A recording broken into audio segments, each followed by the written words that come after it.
Okay, I'm getting down to the nitty-gritty on these little amps that I picked up. You know, going to be moving on to other stuff pretty soon, but this one is a little bit different. It's just a little 6JU6, or actually I think this one has 12 volt 12JT6. You know, just 12 volt filament, same family. And I think the reason they ran 12 volt is because they made a mobile version of this also. And a lot of mobiles, you know, use 12 volt filament too, so you can run the filaments directly off the DC coming in. So anyway, this is a Palomar 60, I think. There's no markings on it, but it matches the Palomar 60s I've seen in pictures and videos and the schematic on CBTricks. Except this one is a little bit different. On the ones I've seen in the schematic and the few pictures I could find of this thing, and one of the questions I had about it is, if you notice over here, I'll try using a pointer. This switch marked standby is actually the main power switch. It turns the main power to the filaments, the lights, everything else off and on. It goes to the main power of the transformer. So I don't know why they marked that standby. Actually, you know, it's on now. Turn it off, you can see the filament lights go out, tubes go out.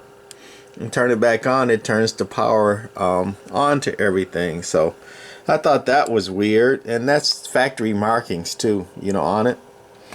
The output goes to the meter, and then this switch here, just marked on there, is basically like the standby switch, standby operate. So I thought that's weird. Or just thinking about it, maybe they meant, you know, standby for here, over here, come on, and then on over there for this switch. But that's a weird place to put standby, isn't it? You know, why wouldn't they move it over closer to this switch? I don't know, but anyway, who am I? What's also a little different about this is that the ones I've seen in the pictures and the schematic, they have 3 switches marked, you know, the way they're supposed to be. It has, you know, this switch, which is marked power, and then it has a AM SSB switch, and then it has a standby on off switch. And if you notice, this one has no AM SSB, and all the SSB does is add a capacitor for a delay to the relay, so it keeps the relay from chattering when you're transmitting on SSB. That's all the SSB does on a lot of CB or smaller amps. On bigger amps, you know, going from CW or AM to SSB, it cuts the power to the low side, but not usually on CB amps and smaller amps. It just adds a delay to the relay. But also, you know, going through this thing, it's got the capacitor, that white one back there. Let's see if I can zoom in. That white capacitor there, that is the SSB delay capacitor, but it's wired in permanently. You know, there is no switch, so when the amplifier is operating, it's always SSB with this one from the factory. And also, one thing weird about this amplifier is I had it turned off with the standby switch on, and I keyed the radio through it, and the radio didn't go through. It just went to unconnected high SWR. So I looked a little further, and this amplifier does not have a it does have a preamp. It's a bilinear, which means it does have the preamplifier. What bilinear means, if you haven't seen some of my other videos, is that it amplifies the transmit and the receive. That's bi, dual.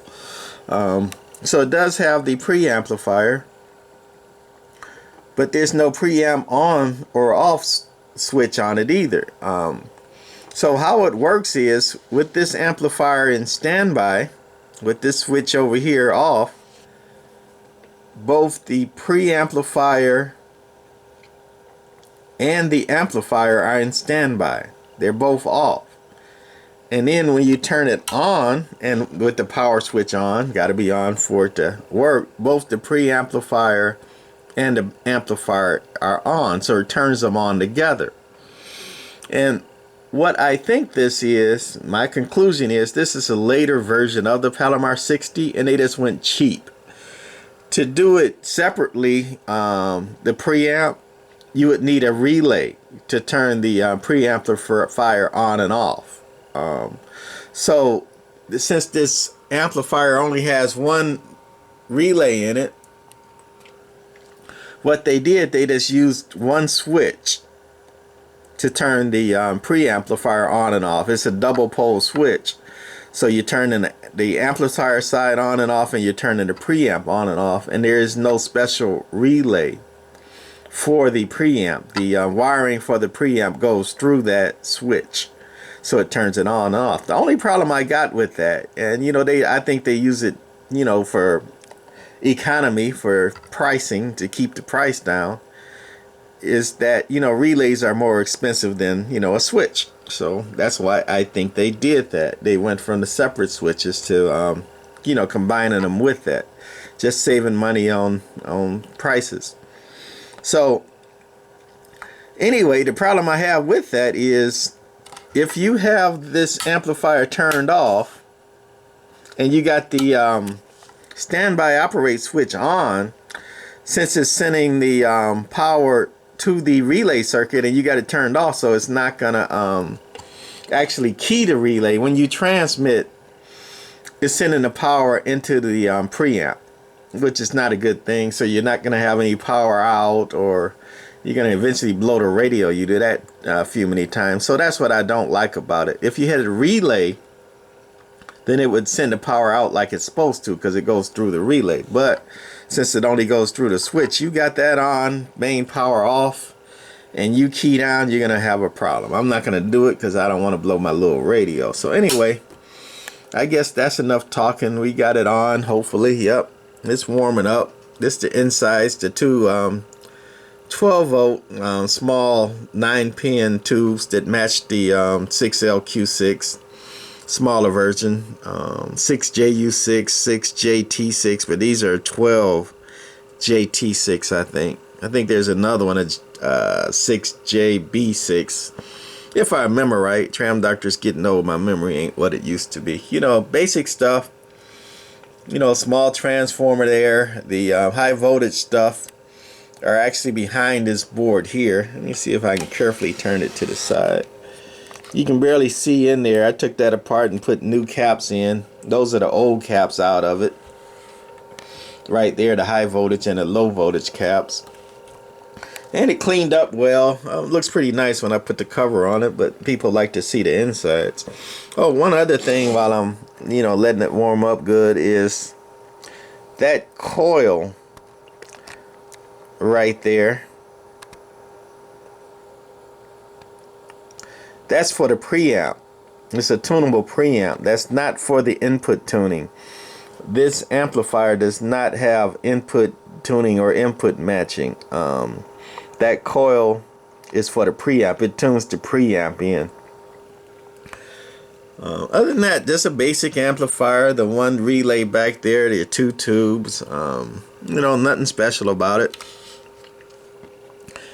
Normal pi circuit output with the tune and the load in your coil there.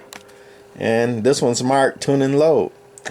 Unlike this boomer here, which is very similar with no preamp to this amplifier. Why they call that drive on that boomer, I don't know. It's actually tune and load. But anyway, we ought to be warmed up. We do have it on operate. And then the standby switch, which is actually the power switch, is on. So hopefully we're still tuned up and ready to go. Little 3.5 watt radio, swinging about 10. Nothing special going into it. Actually, the manual for it on CBTricks say it's made for 1 to 3 watts drive.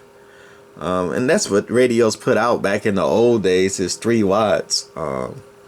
It used to be 5 watts input.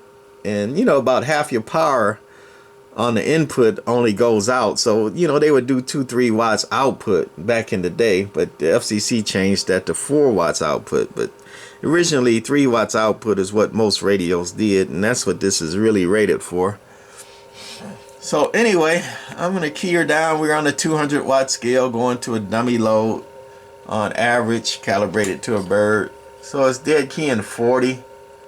Audio, audio, audio. Talking just to about 45, barely moving.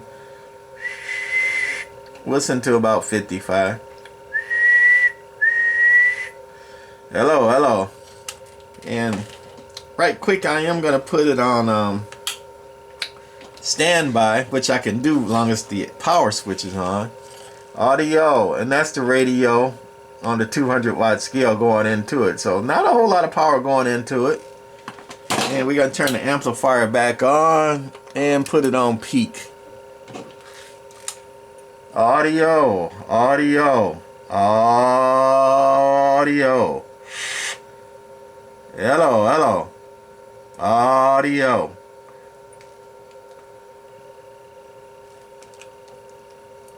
Audio. Actually, I hit the tuning with my mic, so I knocked it over a little bit.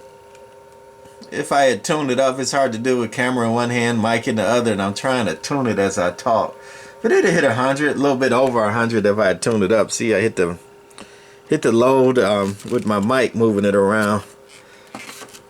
So anyway, that's gonna be it of this little Palomar 60, and that's what it says it does in the manual. Is basically 100 watt peak output, little 2-tube little bass amplifier. I kind of like this little cute guy with the strange wiring preamp. Okay, that's it for this one. Bye.